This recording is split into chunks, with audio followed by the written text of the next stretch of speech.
They put a rule in that you couldn't have pine tar on the bat over a certain height.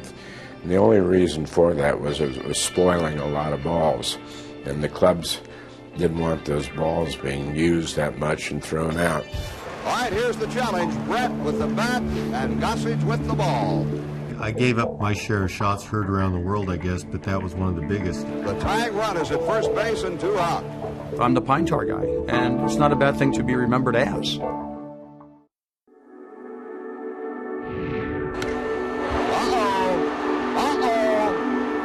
It's gone, and now the Royals have the 1-run lead.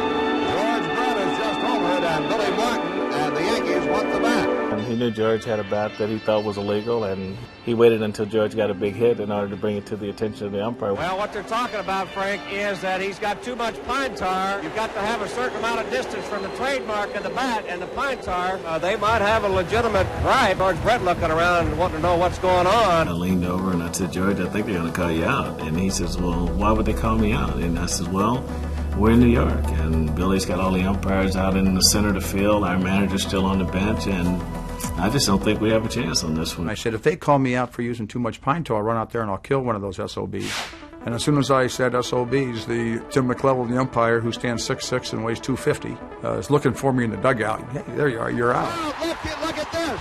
Brett is out. And he's steaming mad. He is out and having to be forcibly restrained from hitting plate umpire Tim McClellan. And the Yankees have won the ball game 4-3. Brett is called out with the illegal substance on the bat. I'm a very competitive person, and I don't like to lose, regardless of what I'm doing. And especially when you do something, what I consider was extraordinary, to hit another home run off Goose Gossage in an extraordinary place, Yankee Stadium. You know, it just kind of magnified my emotions, and as a result, I went a little ballistic. After they were doing all the arguing at the plate, I believe it was Gaylord Perry, he ended up with the bat, and he tossed the bat to someone in the on-deck circle, and they tossed the bat over the rail. And they're going to take it, so they cannot take it into the American League office to be examined.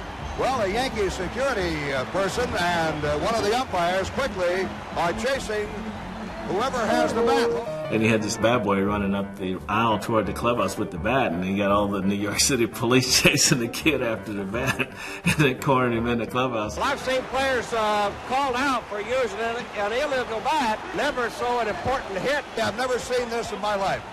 Pine tar didn't help that ball that Brett hit go out of the ballpark. So I thought that Brett was entitled to the home run, and Kansas City was entitled to the run. I overruled it and said the home run counted. And that's why we're here at Yankee Stadium tonight, to pick up this game in the top half of the 9th inning. And that may do it.